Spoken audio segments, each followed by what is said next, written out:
Just have to take a quick minute to thank our sponsors, Yellow Dog Paddle, Mackin's Rip and Lips Fishing Trips, NJFishing.com, and 8 Ball Sport Fishing. Also have to thank our supporters, Psycho Jigs, Lip Glue, Nor'easter Hardcore Apparel, Hoggy Time Jigs, The Mimi Sick, and The Gambler.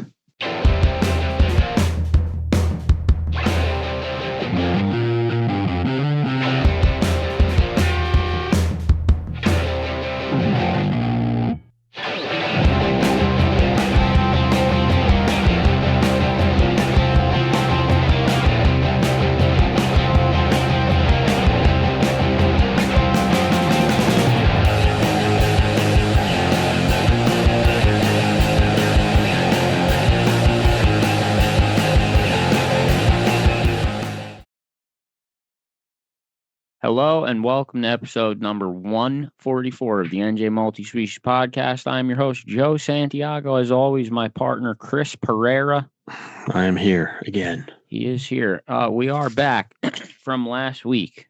Updates in the Mayhem standings. Mike K. still in first place. Chuck Manny has moved to second.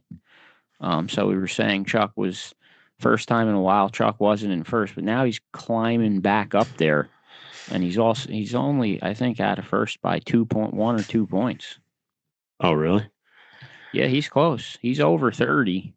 Well, I mean, I know he was fishing today, and the standings were updated before. Someone's got to figure out a way that the standings update automatically somewhere, like on our website or something. That's deuce. He doesn't know what it is. Someone has to do it, and then he can put it on there. Yeah, Kevin, if you're watching, you got to get it to Deuce. Kevin ain't watching. Kevin ain't watching. Needs the spreadsheet. Dude, in fact, I gotta share this story. So, anyone that doesn't know, the rules for trout in the Mayhem contest, the rules were, the guest is here, but just give him a second. I told him 7:10. So. The rules for trout in the Mayhem contest. So the state's rules say that there's a new rule. You can now fish the ponds that get stocked, right? Yeah, it's stupid. It's really stupid. I mean, it's because of the birds, I guess. The birds are eating a lot of stocked fish between the. What about the bird? What about the birds in the rivers? They're getting eaten in the rivers too. It's total bullshit. Not as bad as the ponds. But anyway. So the streams that get stocked are still closed like they always were. The ponds and lakes that used to be closed when they're stocking are not. But for the contest, we're not changing that rule. So basically, we're following the old trout rule. So if a river stream that's stocked, which is closed now, obviously you can't submit a fish from it because you're not supposed to be fishing it. The ponds that you are allowed to fish, where you can't submit a fish from it until opening day. Well, yeah, basically, in my opinion, they killed the tradition of opening day with this bullshit rule. I guess it's going to be opening day only in rivers because now everyone could just go to the lake and keep 2 a day for the 3-week period before it opens. So what's the point of opening day? I mean, everyone's already been fishing for the lake for 3 weeks already. Oh, I mean, like me personally, even when I used to do trout opening day as a tradition type thing, I fished the river. I didn't fish a pond. The fishing for trout in a pond is totally different. And I mean, if that's what you like to do, that's what you like to do. Well, you it's usually what you take usually take the kids to the ponds, especially the smaller they are. And I hope that anyone that takes kids realizes that those places don't close now, so you take your kids now. Yeah, that's what I'm saying though. Like, there's no more opening day. Like, why should I tell my kids? Oh, wait for opening day. No, I'm not. What I think they should have done. You're exaggerating. But how am I exaggerating? I could take them trout fishing. I could take them trout fishing every day for the next 3 weeks. Okay, so pretend there's 2 opening days of trout now when they start stocking for the ponds, and then another opening day for the rivers. Like, it's not a big deal. Yeah, it is. But I do think that they should have done it a little differently. I think if they want to keep the ponds open while they were stocking, I think they made it open for like the youth. So, like whatever the age they choose is 16 or whatever. Andrew's still saying that they are opening the ponds for these 3 weeks because the game wardens can't keep up with it, and the trout are getting stolen anyway. I don't know if that's accurate. Well, most of the things Andrew still said, Andrew still's like 50-50. Some of it's true, some of it's just blowing out his ass. But I don't like it. Not a fan. 0%. I mean, I get it. I'm not saying that it's totally. I think you're exaggerating. But anyway, if you're having a problem with the birds, then stock it only 3 days before opening day. Like, don't do it 3 weeks before it. I just don't think it's a big deal, dude. Like, it's not like the kids can't go now. You can bring your kids there and fish for them now. Like, opening day. Pretend there's 2 opening day, Joe. Yeah, there's 2 opening day. I mean, for the past 40 years of my life, opening day was. Can I finish this damn story? Because it's hilarious. Okay. All right. So I didn't catch all this conversation because I was fishing about the trout. So Kevin basically, I guess, mistakenly closed all of Trout submissions for the contest. Like he sent out a message, and he was going to close all of Trout submissions until opening day. So I'm thinking I'm reading it wrong. So I call him, and I'm like, dude, what's going on with the trout? And he's like, oh, the trout's closed till opening day. So I'm like, well, not all trout. And I'm trying to like have a conversation, and he yells at me. He goes, I'm at an Easter egg hunt. And he hangs up on me. Like, just yells at me that he's at an Easter egg hunt, hangs up the phone. So I had to call you because I wasn't gonna have any service where I was going. And I guess it's straightened out now, right? So yeah, you can fish the holdover. It's the old rules. You can't fish the ponds. Bob Darling just commented, if there's such a big bird problem, don't stock the ponds till last. Closer to opening day, thinks it's ridiculous. Bob, I agree 100%. It is ridiculous. It's ruining a long-running tradition that's been here for a very long time. Yeah, that's another option, but they chose. And along those lines, just also if anyone else if they didn't hear, they got brown trout from Pennsylvania that they're stocking with the rainbows. I'm sure it's not like a 50-50. I don't know how many, but you are having a stock of brown trout going in. Yeah, and even the list of brown trout, they listed it where they put them. I mean, oh really? Yeah, they didn't put any over here. Like they didn't do the Ramapo, they didn't do Wanacue. They like almost ignored the eastern side. I mean, but Wanacue has brown trout in it already. That below Monksville, the upper stock portion doesn't. Drive down to the other one. I don't know. I mean, I don't know. Wild. I don't know how they chose where it goes. I don't know. Yeah, they suck. I'm mad at them with everything they decide. It's all stupid. Yeah, all right. Whatever. One of the lakes you can fish is Round Valley, and Yellow Dog Paddles now booking trips on Round Valley. Someone emailed us just before looking for a guide for Round Valley. Mike Herman is one of the best in the business at doing that.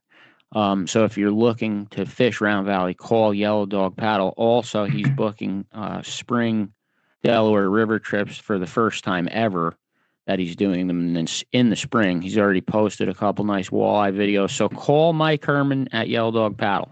And if you do call Mike Herman, you better be signed up for the Mayhem contest because he already caught it was a monster brown. I guess it would have been a second place fish, but if you go fishing with Mike, there's a good chance that you're going to have a couple of nice point scoring fish right off the bat. So I would suggest joining the contest and then going from there. I mean, yeah. And also if you want to fish Lake Apacon, Eddie Mackin is offering $75 off if you book a trip before May 1st.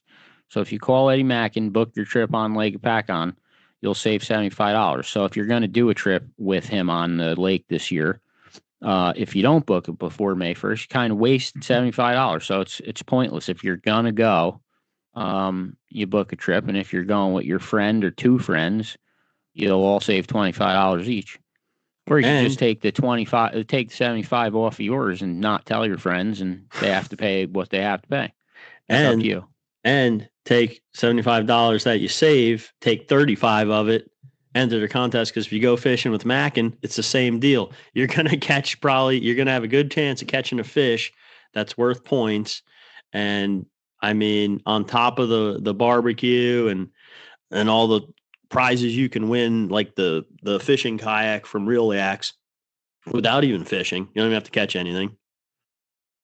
I mean, I don't know. That's true. I'm just going to keep saying it because I feel like there's people that would want to do it that still haven't heard of it. And if you do catch a nice fish, take the rest of the money and give Eddie a nice tip with it. Also, April 1st opens the first Multi-Species Mayhem saltwater division, which is completely separate with 6 species. We're starting off. The freshwater one has 28. Yes. Yeah, so the freshwater one has every species. Not every species. Not every one, but almost. If the saltwater one is successful, it'll just keep getting more species added to it. Yeah. Oh, yeah. And that starts April 1st. Yeah. And I saw NJFishing.com just posted that the sea bass regulations will be decided by the 26th. So that's in 3 days from now. Yeah. So we will, it seems like the number of sea bass we're going to keep is going to stay the same, but the season itself is going to be a lot longer. I mean, basically.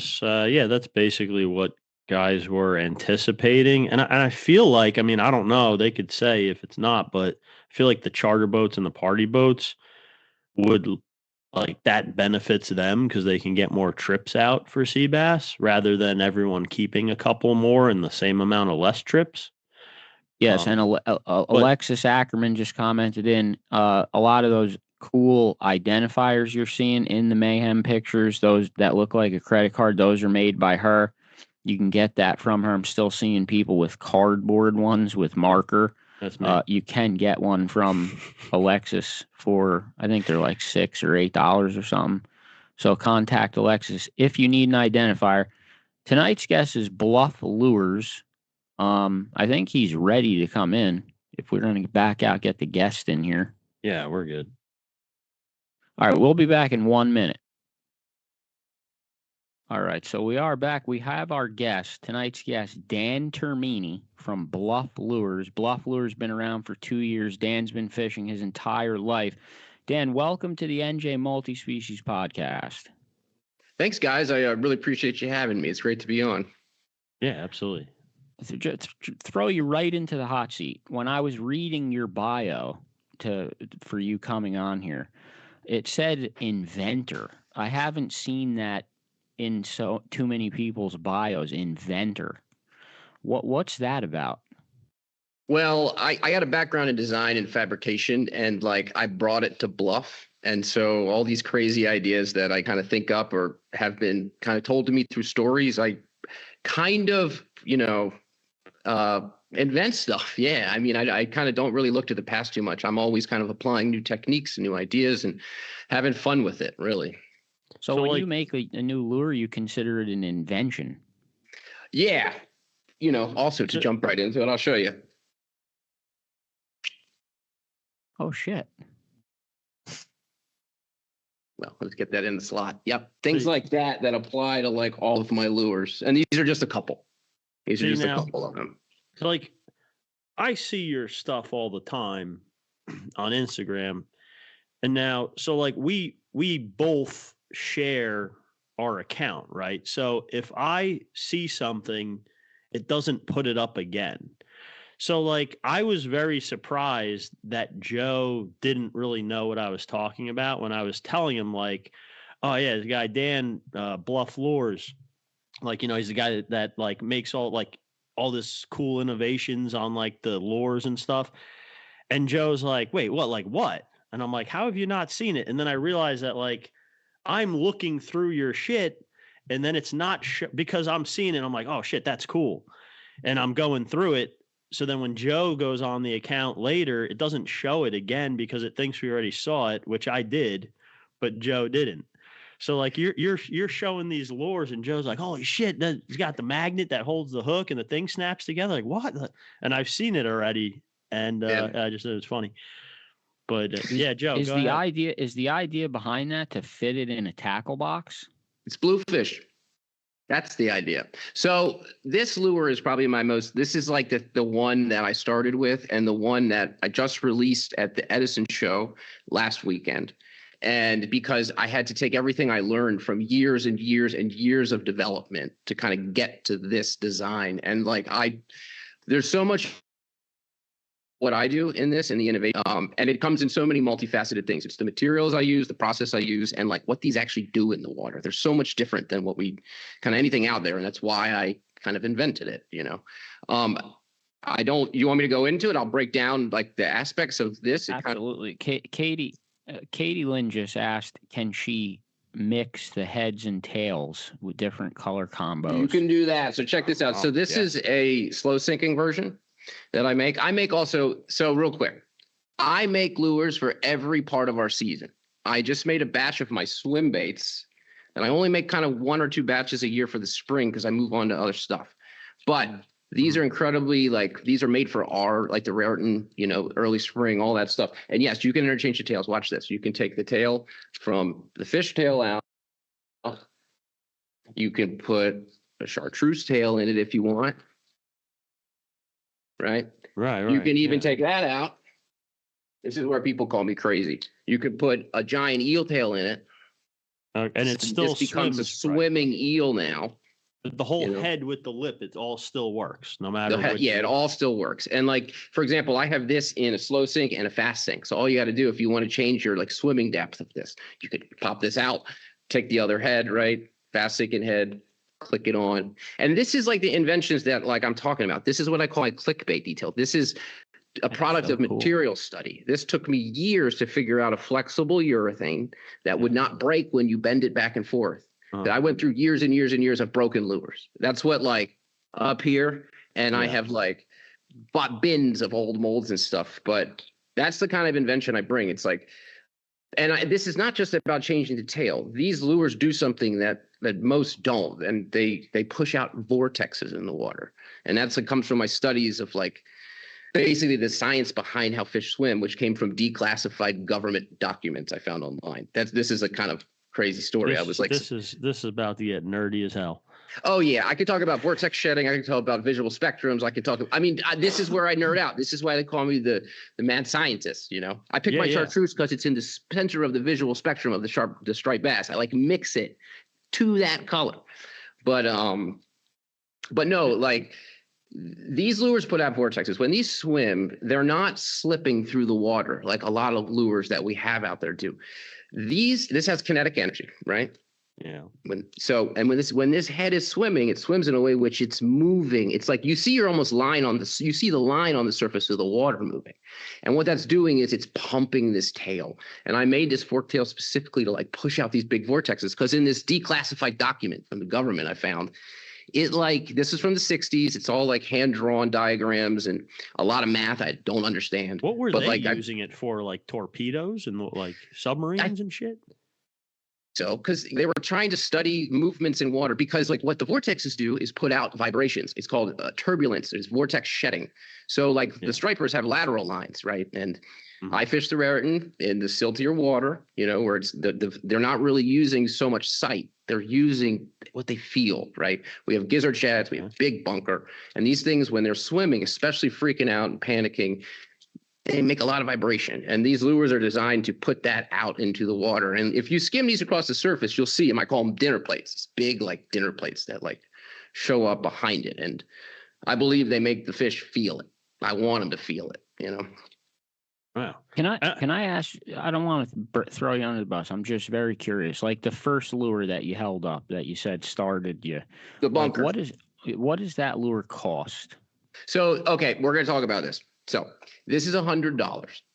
Okay. These are silicone tails, which are like nearly indestructible. Bluefish will probably bite them, but like I just did a pull test on one and like I shared it online and I can't break it.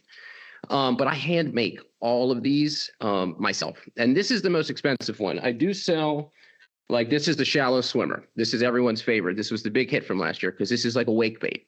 Mm-hmm. This is the tail on this one comes out. It's much shorter on the back because it's filled with foam and this basically wakes across the surface. This is $60. I sell the replacement tails, $6 tail for this. I try to keep the tails cheap because I want you to be able to keep these lures. I mean, these are the hardware I put on this stuff is kind of crazy. I hand bend. This is a whole machine shop I'm in right here. And so I machine bending jigs to bend the wire ties. They're welded shut. This is like really, really solid hardware. The idea is that you can, if you take care of this, you can replace the tails more inexpensively, because I tried to sell them for $40 last year. I almost went bankrupt and I almost had to stop altogether. It's a reality of like being a maker in this time. Yeah. It's like the challenges I struggle with. But listen, I mean, I also make casting jigs. This is a peanut bunker casting jig. We caught tuna on this last fall. I make Jersey Specials, which is our sandal imitation, which this is just a screw lock. Like these are all $20 lures, these, Okay. I make, call this guy Greg. His name's Greg. Greg. Okay. Just a couple on the package. What's that? It says that on the package. When we do, I mean, we don't sell in stores. We do our bluff days and we do our drops. Okay. But yeah, so we do put it on the package. Yeah. Can I see that bunker jig again? Of course. No, the jig. The jig. Yeah. There we go. We do a smaller one. I just pulled them out of the molds to show you. So this is our peanut bunker casting jig. It's I think this one's 2 ounces. And this is all urethane stuff. The color I embed in the mold. So this is not airbrushed or painted. The color stays on this. It's inside basically. Mm-hmm. And this is not a vertical jig. This is a casting jig. And this is my invention, right? This is meant to be worked really slow, and it does like this, right? I fish this at night. This is like a tremendous night lure. Now, a lot of people throw jigs. But I started fishing, when I fish diamond jigs in Montauk during the sandhill runs, I throw those at night. And that's when I was like, well, I got to make a jig like this. So yeah, I do a smaller one. This is how they come out of the molds, right? This is poured. This is phenomenal for bluefish, albies, false all that stuff. Bonita. That's what I was looking at for albies. Yeah. Yeah. This is, believe it or not, it's 0.8 ounces. It flies through the air. It's like aerodynamic. Yeah. Something about that. I mean, this also came from my study of vortex shedding and why lures swim. It's Bernoulli's principle. It's the principle of lift. It's why airplanes fly. It has to do with pressure systems, like the sharp edges and all this. As this moves through the water, it's creating a lot of pressure systems around the lure, and it makes it kind of do all kinds of crazy things. It's kind of actually the first day I fished this, I won a tournament in Delaware last year. That's cool. 41-inch striper. And it's like I hear you talking. I understand most of it, but it's like it's above my level of understanding. But I will say, I do like to hear it coming from a guy making lures that I'm going to be using, right? I mean, that's what I want to hear. I fished this shit first. Sorry, I'm allowed to swear on here? Yeah. Oh, yeah. Cool. Yeah, I fished this stuff first. This is I fish it because I want it. It's like the things I want to fish, So. Yeah, Some people are commenting in, do they have to wait for a drop to be able to buy something? So this year, right now I have our swim bait drop was last Friday, and I made enough. I didn't want to sell out because last year, 15 minutes, we dropped stuff on the website, it's gone. And that's like 100 lures or 120. I made about 300 swims this year, and we sold even some of the really big ones. We still have a handful left. Not all of them are left, but the idea is that, I'm going to try to keep these in stock. These actually, let me take a step back. I'm going to drop these. These are going to come in drops because they take so much time and so much labor. But we're gearing up to have our more standard state. I'm going to call these the Bluff Basics, a name I'm thinking about. And it's going to be things like this, the casting jigs. Here's our fluke baits, sea funks. We're going to try to keep all that stuff in stock the best we can. It's just me right now and my business partner who's starting to help more. In short, the Edison show went so the metalwork side to come help a little bit and start growing Bluff a little bit more and start kind of taking it to the next step. Because this stuff is not that hard to make. It's just I need to find the time to make it. That's all. Yeah, I'm assuming you can't at this point support your life with just this. I mean, unless you are. I tried that. That's what happened. I tried last year, right? And in this time, in this age, like then being a maker, it's like you're juggling so many things. Like you have to make content, you got to make lures, right? You got to run a website. It's so much. I felt like I really dove in last year and tried to establish it. I had some shortcomings that were just part of the natural process, and it hurt last year. Like I thought almost my dream died a little bit. But regrouped this fall or last fall at the end of it and fished a lot and came back with some new energy this year. And let's just say it's going to a better start this year, much better. Yeah, I'm glad that you're still going because it seems like it. I love to see new stuff, right? Like we gotta talk about this in a minute. All right, we'll get to that. What were you gonna say, Joe? I don't remember. All right, Joe does. Oh, I was gonna say primarily you fish from a kayak. Is that like your thing, or I'm wrong? When I can. So I try. It's tough.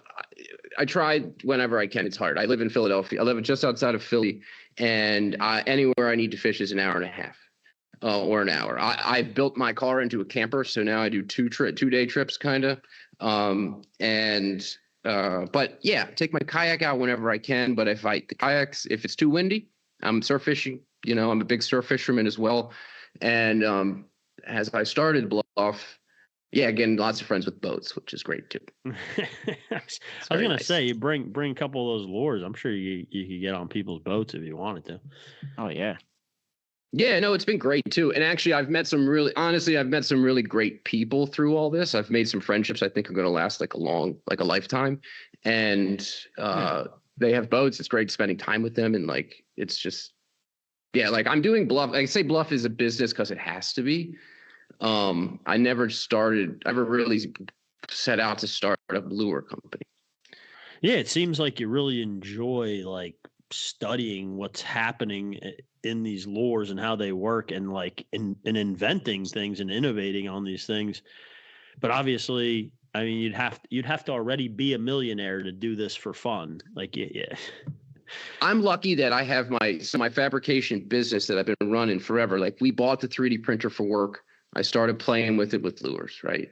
Mm-hmm. I'm privileged that I have my shop. Now, listen, I hustled with my business partner like for a long time to build what we have.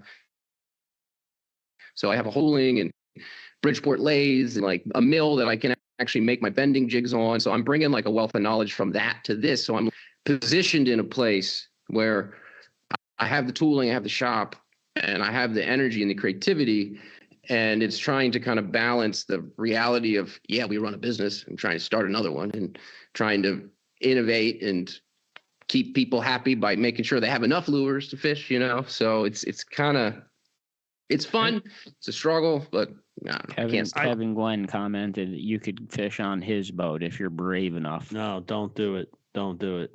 You will die. You will have a near-death experience. Oh boy, miserable. We're going out some chop. Oh God! It's just. Is it mostly you're all salt? You don't like freshwater? No. I do. I actually love trout fishing. Oh, nice. Yeah, I do. But I do. I fish the New York reservoirs for trout, lake trout. Okay, gotcha. So you got a rowboat chained to a tree somewhere? I did up in the Pacton for a while. Nice. Yeah, no, I up there. I love it.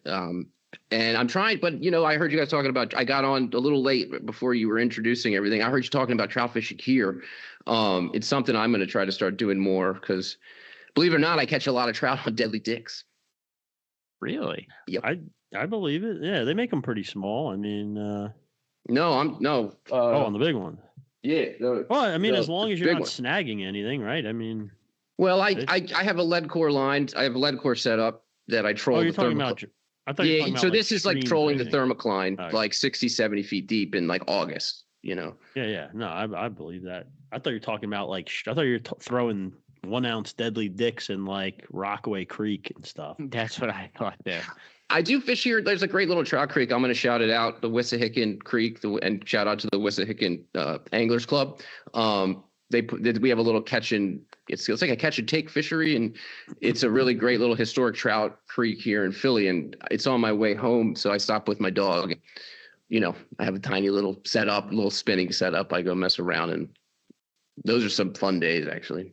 I was gonna say, like, so when you talk, obviously you make these lures for saltwater fish, stripers, bluefish, whatever. But and that's obviously where you're gonna get enough return back for keeping it going. But I was gonna throw in, because I use a bunch of saltwater lures if I'm going like musky fishing or pike fishing. I mean, obviously these lures will work like a charm for that too. I mean, I'm sure you have guys that buy them for that. Definitely. I have a couple guys. They won't let me share their pictures. The pictures are catching, but they're down in Florida, and it's fine. Not everyone's got it. They share it to me, but you don't have to share it. No, I mean, yeah.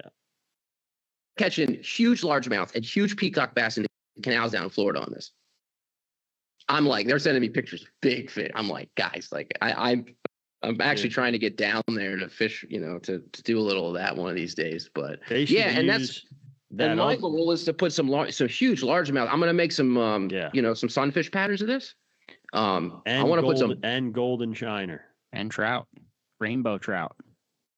Yeah. So I don't have, where is it? But I have a trout. I have a herring color of this, which has got the blue back, a little bit of pink kind of, but definitely a trout in this would be. Yeah. Joe will buy that right now if you say you're going to make it. Well, that's what I mean, right? So like I released a drop we did 2 colors of the bunker. I did, we did the chartreuse, which is like my tailored color for the Raritan. This is like specifically for the spring fishery in the Raritan, although chartreuse is great everywhere.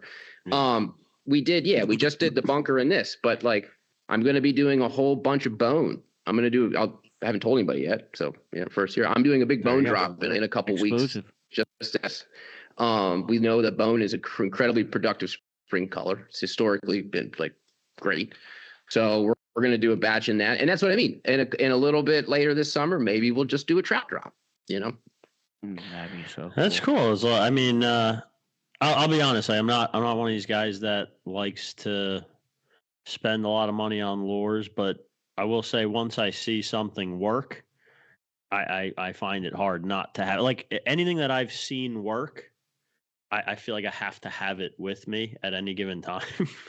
I mean, I'm running it through my head thinking about it. Like I could expose it now because they don't make it anymore. But I used to use the Castaic Catch 22 rainbow trout all the time, and that's like a $29 lure. I can't tell you how many of those I had bitten in half. Probably hundreds of dollars of them. So thinking about having that lure for $100 and then just replacing it with a $6 tail every time a fish hits it actually pans out. These are silicone, so they're like, these are $20, but we're going to try to get these ones cheaper. But the other ones, they're like $6-ish. Yeah, it's so cool. Right, because my whole thing when I started was because I was making these out of solid plastic. Plastisol, soft plastic. Mm-hmm. And like I would spend all this time, it's gone, it's done, right? And I'm like, and I don't want to sell somebody something. Again, this is about catching fish. It's not like, yes, it's a business because it has to be, but I don't want someone to buy a lure and it's ruined. It's done. You got to throw it away. It's just didn't see it sit right with me. So this is that clickbait detail. This is incorporated on so many of mine. That's cool as hell. That's not like a fish isn't going to pop that off. You're doing something with your thumb to get that off, right? I mean, let me see here. Hold on. Here we go. Here's one of my very early ones that this is, if I squeeze this too hard, I'm going to crack it. Okay. This has one little groove. You see it? I went through about 15, 20 iterations to get to this design. And before I started Bluff, it was only a couple weeks every winter that I would take the design, change it, fish it in the spring. I'd end up gluing the tails in because they would fall out constantly. Mm-hmm. Yeah. And it took me a lot of learning about, this is urethane. So it took me a lot about you learning about urethane and all that stuff to get to this point where this clicks in, and I can rely on it and never ripping it, never coming out. Yeah, that's awesome. And I mean, and obviously, and it's tougher. Like the tails are cheaper, but they're not just going to rip off on one fish. It's not like a. What about a casting backlash? Can it just fly off? No. Nope. No, he's like it's bluefish. It's only bluefish. Bluefish is the only thing you have to worry about, basically. And can it handle even a couple of bluefish sometimes, or? Yeah, it will. So a lot of times, so the bluefish are going to come, right? They're going to come and nip it here, right? They're always coming here. So a lot of times you'll see the teeth, and it'll withstand that. I used to put a mesh in them. I don't know if you guys have ever fished Savage Gear swim baits. They have a nylon mesh that extends through it, and it adds like a strength. And I was like, let me put that in there, see if it helps with bluefish. It doesn't. Bluefish's teeth, they're so strong and so sharp that, I mean, I try my best. I talk to the bluefish. Mean, look, you can, yeah, I mean, it's a bluefish but no, that's cool. And then the hook piece is cool too, how it's held on with a magnet. And when you hook a fish, I'm assuming that's going to both help keep the fish hooked, because now you got a better leverage. Like the fish can't get the leverage of the lure, and it's going to protect the lure a little bit more too. If you do hook a bluefish, not going to be shredding the actual bait as much when it's thrashing. So I mean. Yeah. No, it's on that. Like the stripers, I only fish single hooks for stripers here. Even on the solid plugs I make, like this is my hybrid darter I make. This is called the Spartan hybrid darter. Same thing, same magnetic hook. So this is this one is like a mag darter with a little bit of extra. I only fish for stripers this hook here because they eat it here. I have underwater footage of it. I've studied this stuff and I get like amazing hook sets. Believe it or not, I've been getting hook sets that are like straight in the bottom of the jaw. And I'm like surprised by that because I didn't really experience elsewhere. But yeah, a couple of things. So when you're landing that fish, a lot of times what I do, I fish on the kayak and I got to be quick, and when that fish rolls over or whatever, I can grab the actual lure itself. Oh, okay. Keep tension on the fish. Come down, grab it, right? Control that fish. Not and worry then about getting hooked in the hand. Yeah. So like this is a lot safer for the stripers because man, last 2 years I had one fish bleed on me that I felt bad and I did not think it was going to survive, right? Caught a lot of stripers. I don't hate it when I see one of these fish dying, swimming away, and I can't keep it because it's over slot. Mm-hmm.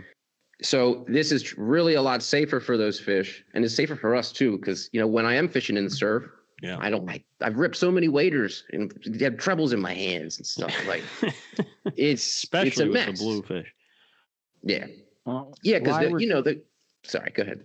I'm sorry. I have to interrupt you real quick. While we're talking about saltwater, the Gambler is now booking trips for 2026 season, and they are doing a lazy man's tog fishing for April. So that's going to be from 10 a.m. to 3 p.m. You don't have to get up early. Just going to show up at the Gambler. And the coolest thing is Chris said they're going to sail with 8 to 10 people. So you may get on the humongous Gambler with not that many people on there if you're lucky. And lazy man's tog. So call the Gambler, book online for April. Yeah, I wouldn't. You said just show up. I wouldn't just show up. I would definitely call. But yeah, you have to call. But if you call, you can pay her there. You don't have to book it online. I don't want anyone to show up and they're full. So definitely bring a bluff lure. Bring a bluff lure for blackfish. No, I don't have any blackfish. I mean, you could jig them. Yeah, I've seen them caught on those jigs, on those straight jigs. But unless you got anything more to say about that, I wanted to let you get to that fluke lure. It could be for anything that eats them, but Adam Klapko from Psycho Jigs is shouting you out, saying the mad scientist himself. What's up, buddy? So this has been the latest, like kind of my latest invention and kind of crazy thing. And this is kind of hideous. I know, right? You know what it is? It looks Joe, like a centipede. Do you know what it is? Joe doesn't know what it is. I'll show you a real one. What is? Come on. They're in our waters. Is that a Helgermite? It's a mantis shrimp. Know what that is? What is a mantis shrimp? No, I never. Well, I never saw one in real life. You've seen the gulps that are mantis shrimp that don't. I mean, they don't look as good as that, but they're not as ugly. That thing So is hideous. Look at it. My Scary. buddy Tin Man Austin, he's a New Jersey northern clammer. He clams out of San Diego Bay, Okay. and he was telling me last fall. We're sitting waiting. Okay.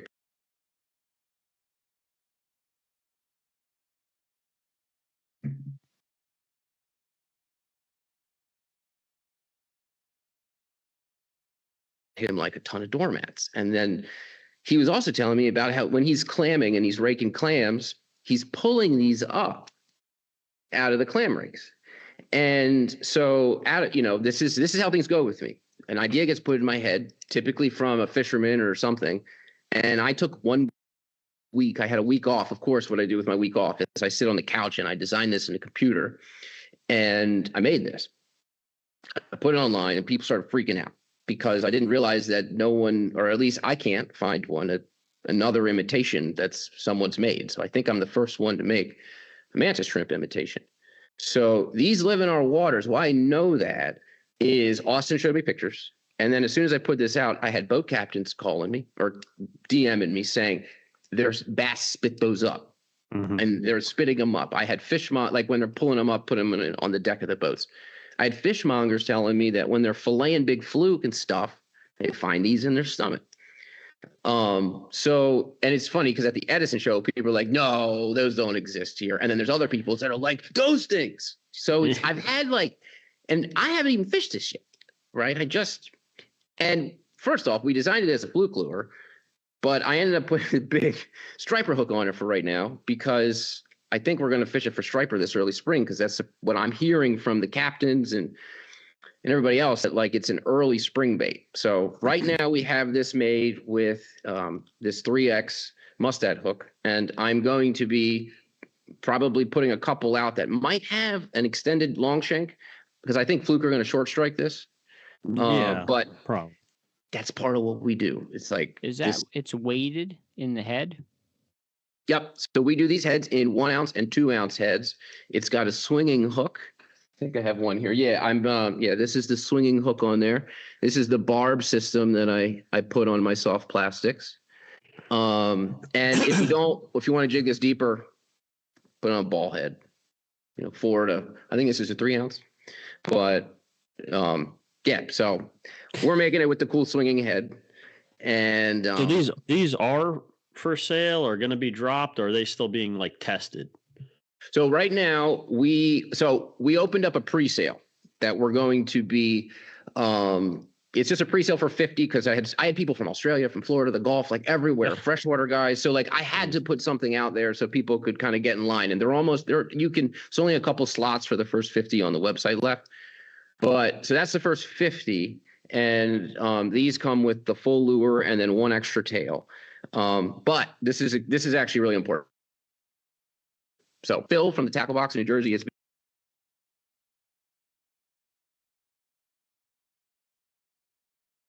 Bluff Day at the Tackle Box on May 23rd. Phil's going to have a bunch of these in his store. He's going to be the only person in New Jersey that has these. That's awesome. Yeah, if Phil's shop deserves these. Austin lives right next door or really close to Phil's shop too. So this is kind of like a homegrown thing, and we'll see what happens. I don't know. I just made it. Thomas White just commented in the bit one of the biggest fluke he ever saw in his life coughed one of those up when it came on board. That's what I want to hear. And clearly that's what he's been being told too. I mean, he didn't just make this on a whim. Yeah, the only other one that I've seen, the only reason I know those exist and that I assume fluke ate them is because Gulp makes something that looks similar to that, and it's called mantis shrimp shape. I don't even know if they still make it. They do. It doesn't. It's weird. It's basically just a wad of plastic with a bunch of little things extra things hanging off of it. That thing is crazy. Look, I made the little. If you Google a picture of a mantis shrimp, that literally looks exactly like it. They're black and white, right? The real ones. You kind of have like a tannish. I mean, this is like obviously been like dry. I think it had to be dried out before they cast it in this, but I've seen them around this natural color. And the ones Austin's showing me in the videos is like this too. That's crazy. Yeah, we're going to do a smaller version, a 3.5 or 3 inch too. Just because I think we need just the tail, not the head of that. That's just going to be like a simpler version of this, maybe about this big. Because, yeah, the guys in the Gulf of Mexico and down in Florida, like tarpon, I got people saying, guys, I want to drift that for tarpon and redfish and snook.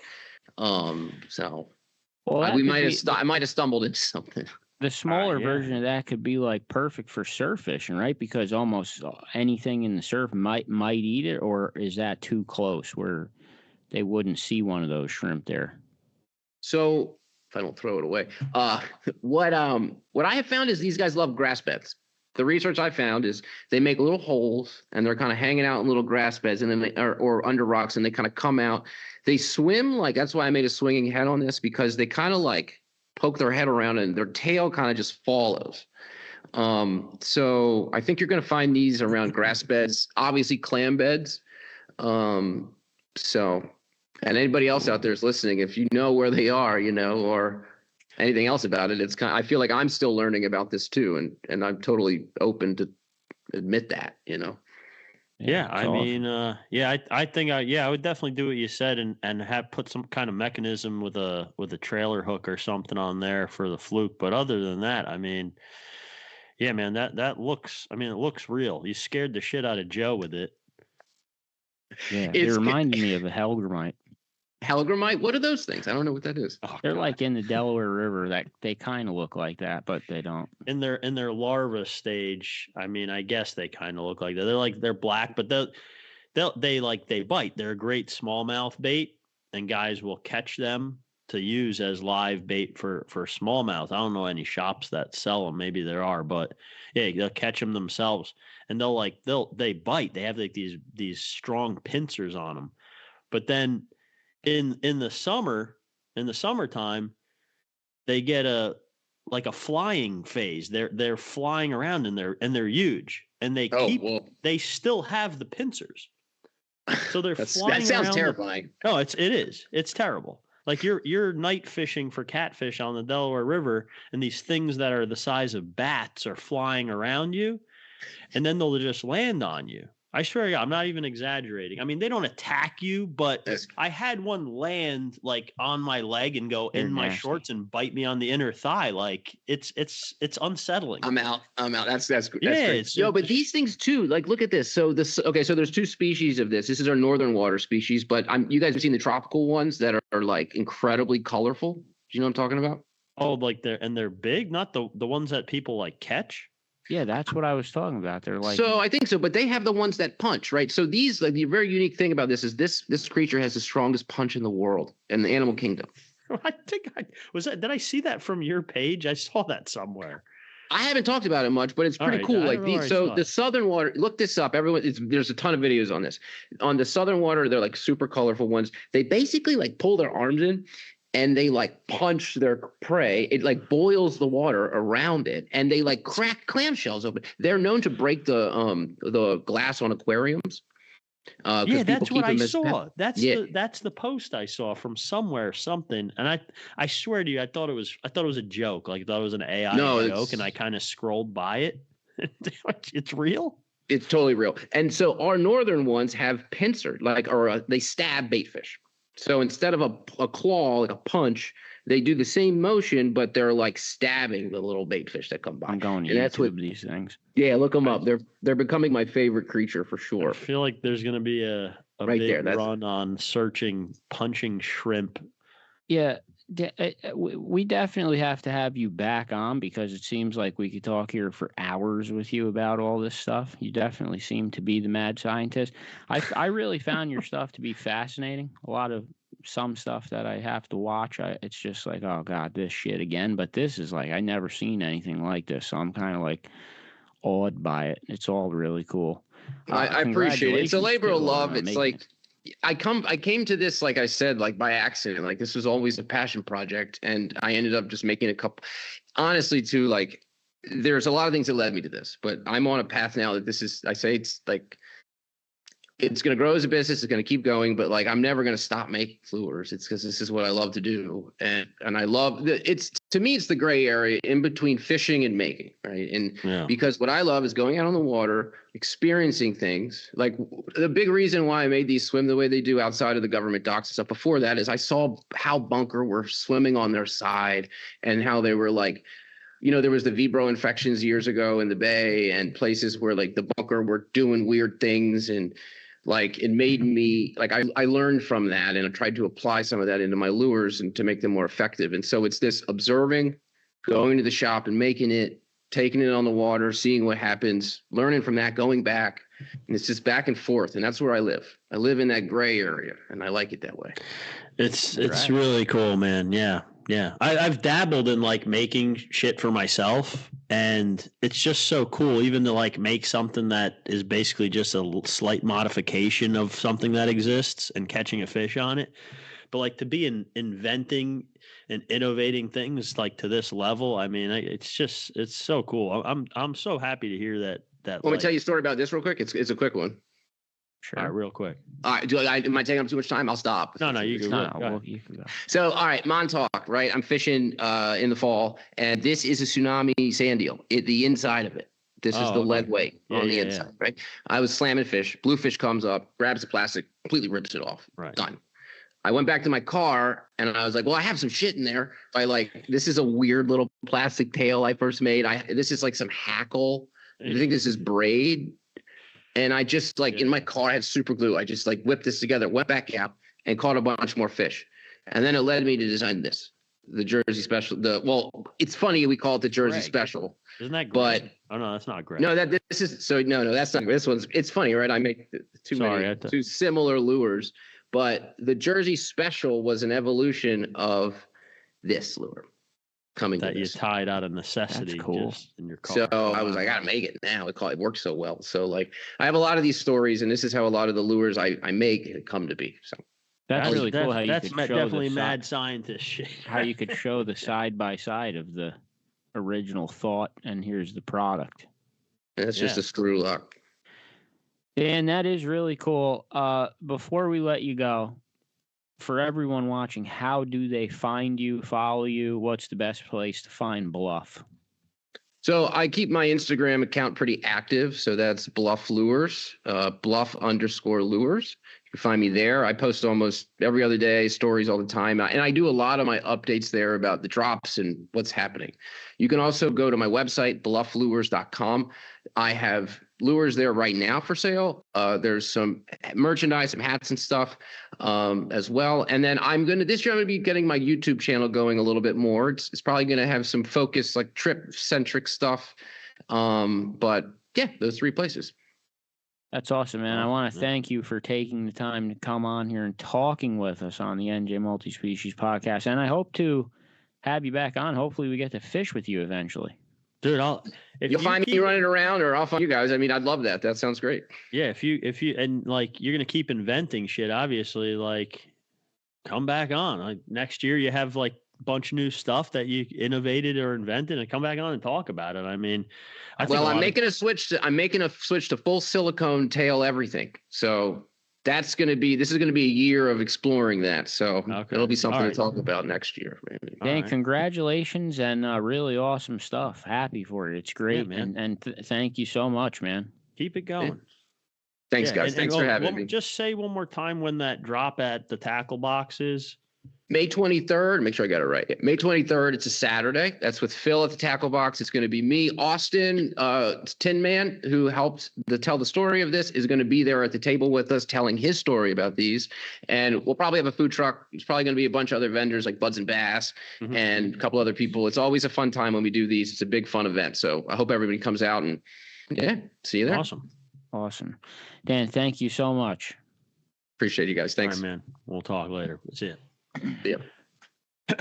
While we're on the subject of saltwater, we did just talk about the Gambler, the party boat. It's our first party boat sponsor. But if you're looking for something more private, 8-ball sport fishing out of Point Pleasant, Captain Dom, that's primarily who me and Chris are using now for most of our charters.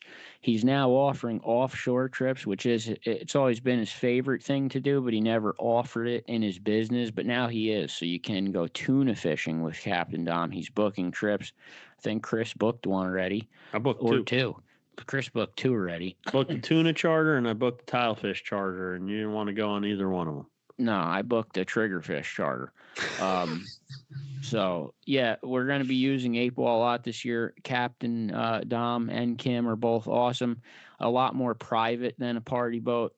It could take 5-6 people. Well, the tuna trips are much more limited to only 3, I think. But yeah. Also, he's offering his thresher shark trips and all the regular stuff. He's doing his striper trips with the mini rods, even after work trips, his fluke trips, sea bass trips. So call 8-ball Sport Fishing for all your 6-pack charter ideas you have for this upcoming season, because he is now booking up also.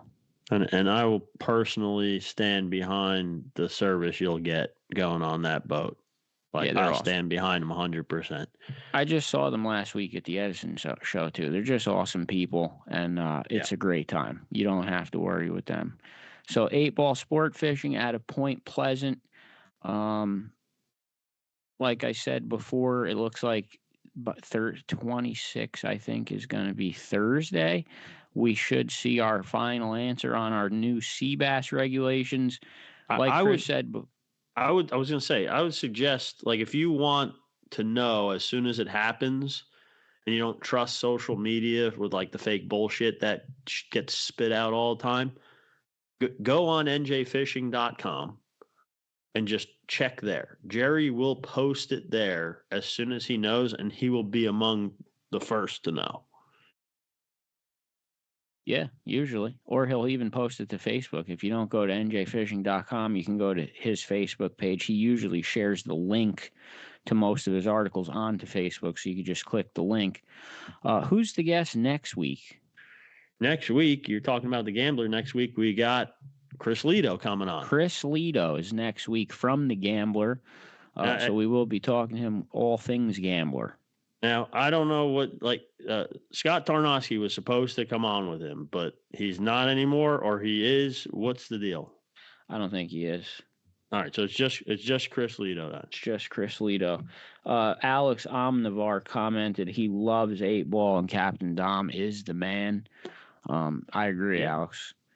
We will be back next week. Like we said, if you're in Mayhem, the trout ponds are closed, but you could still fish the places you could always fish, the trophy trout and holdover lakes. Also, the TCAs are all still open. But until opening day, Kevin's not going to take any fish from those ponds or rivers. Yeah, basically the rules from the past years, basically. I think Max said today he was thinking about sucker fishing a trout stock. Like, you can't fish at all in the river. Like, if you send a sucker fish in from a trout stock river, Max, we're calling Frank Panico and you're getting arrested. So don't even try it. It's just not worth it. But we will be back next week with Chris Lido from the Gambler.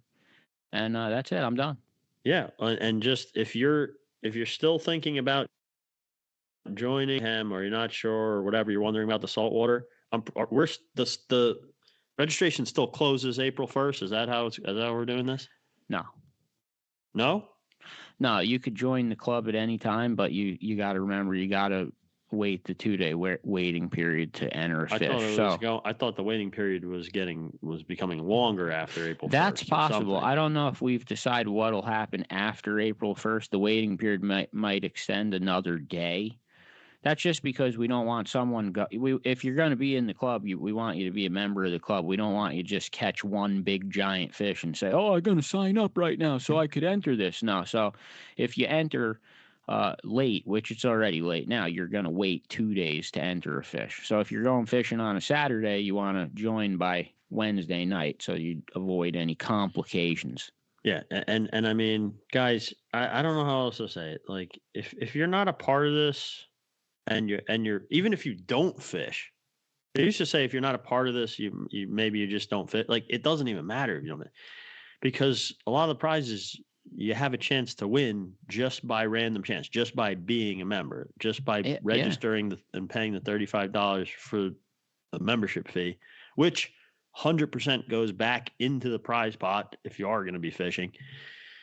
The prize, and I think we've already put out 4 different gift cards to people that didn't fish. There's an opening day trout contest the whole weekend that has cash prizes for first, second, and third. It's your best 3 trout combined, so that should be fun.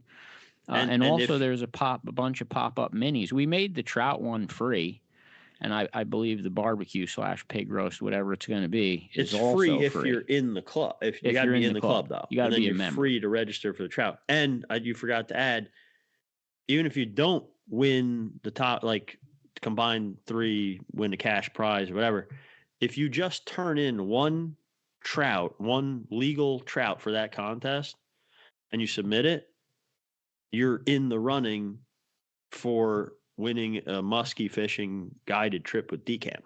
So yeah, the DCAM trip is going out to anyone who participates in the opening weekend trout derby. So you just have to check in one trout. If you can't catch one trout, you're screwed. No, you don't deserve to go fishing with anyone. So there are some prizes, but the grand prize kayak from Real Yaks, which is a modular kayak that folds in half and comes apart basically, almost like his lures you just saw in a kayak version, $1,700 pedal drive kayak. That's going to be available for anyone to win. So if you're a member, you're going to have a chance to win that. I think we've given out 4 gift cards to local tackle shops already. Walter Hewitt won 2 of them. I still have to get Walter. If you're watching, I still have them. They're right here on my shelf. Yeah, I got to sit there waiting. Yeah, I think Laura Yeats won. I told do you want me to mail it to you, or do you want to just? Yeah, Laura Yeats won one. We have to get it to her. We never see her because she's too far away. But yeah, we might have to mail it to her. But yeah, a ton of prizes going out. And like Chris said, we're having a ton of fun. People are out fishing for stuff they've never gone for before, sharing information with each other. And I think everyone's pretty much enjoying it, except Kevin. Kevin's in hell with it because you got over 300 fish entered already and a bunch of people fighting with him. And if nothing else, guys, just join to help us torture Kevin. I mean, yeah, right? That's it. Yeah, just join and send in a shoe, like put your shoe on a bump board and just submit it. Kevin Lapp. Dude, the saltwater division is going to be open during the Gambler Sea Bass trip, and most of those people are in the contest. Kevin's going to get 8,000 sea bass submissions. It's going to be hilarious. And Chris Lito is going to be tripping over bump boards that are just all over the Gambler. That's how it was when we went ice fishing at a pack-on. And there was a bunch of us there. There was like a bump board at every hole. It was like that one day at iLift too. There was like 10 bump boards out on the ice everywhere. That's great. I just want to say for the saltwater, if the saltwater division is going to have prizes that can only be won by participating in the saltwater division, and I just wanted to throw out the 2 main ones that are probably going to be going out first. We got a custom mini rod from Bogan, like one of those inshore mini rods that 8-Ball uses on his striper trips. And I don't know, the best way to describe it is just it's like you'd use like an ultralight on freshwater to throw smaller lures or do more finesse technique or have more fun fighting the fish. Like this is like that version for like saltwater stripers. Like it can handle the fish, but you're more in the fight. Like it's more hand to hand because it's a smaller rod, it's a lighter rod. Like you get one. It's so cool. But Bogan's making one for the contest as a prize that I don't think it didn't announce how it will be given out, but you won't have to catch the biggest fish of anything. It'll either be like you hold the top 5 position or it might just go out to anyone who submits a saltwater fish. Like a lot of these prizes just go out to a lot of people. You don't have to be the winner. You don't have to have the biggest fluke or the biggest striper in the whole New Jersey in the contest. So that's awesome. Like it's going to be real custom. Like it's gonna say, I think he said it's going to say NJ multi-species or something on it. Like that's cool. it's going to be custom made for this prize. I think he's gonna wait till someone wins it to make it, because he's gonna put their name on it. I want to just answer. Bob Darling just commented, now that the state's throwing brown trout in, will they be included for the opening weekend trout contest? Bob, I would ask Kevin, but I would say no. If you look at the brown trout, they are being thrown out, but they're in very limited places. I don't think Kevin's going to change that. I think he's going to keep it. Rainbows. Kind of came by surprise. Like the other day, they announced it for the first time. Yeah, I think it'll stay just rainbow trout. That's mostly what everyone's going to have access to. But I'd say in following years, if they're gonna, like continue to stock brown trout, then obviously it would go back to being any trout. But yeah, I don't think he's going to change the rules this short notice. No, I wouldn't. But he's been bitchy lately too, so I wouldn't mess with him. He's been real bitchy. It's hilarious though. He's on an Easter egg hunt. Bother him. Yeah. But the other prize also that's going to be going out pretty early on the saltwater contest, spots on tuna charters with 8-ball sport fishing. Two separate spots. So 2 separate prizes: 1 bluefin tuna fishing spot on charter and 1 yellowfin tuna fishing spot on charter. And again, you don't have to catch it. That one we did decide. I think all of us decided it's going to go out to anyone holding a top 5 position saltwater fish. Yeah. At a certain date. I don't think we didn't announce the date. And you're also going to have a shot to win a chance to get on the Tie Man for that multi-species fishing trip, which that's one of a kind. I'm pretty sure last time he did, he set the record, because anything we could find on the internet, no one has, according to Google and YouTube, it is the record. 19 species in one day. He literally brings every bait imaginable onto the boat and goes after every fish possible. And as soon as you catch one, he moves on. And we were there for 19 of them. It's one of the most fun thing he does. And I think he's offering 2 spots on that, right? 2? I think it's me, you, him, and 2, or is it 1? I don't know. It's one prize, but you could bring a friend, I guess. I don't know. It's something like that. But yeah, that's something that like you can't buy it. Like it's unbuyable.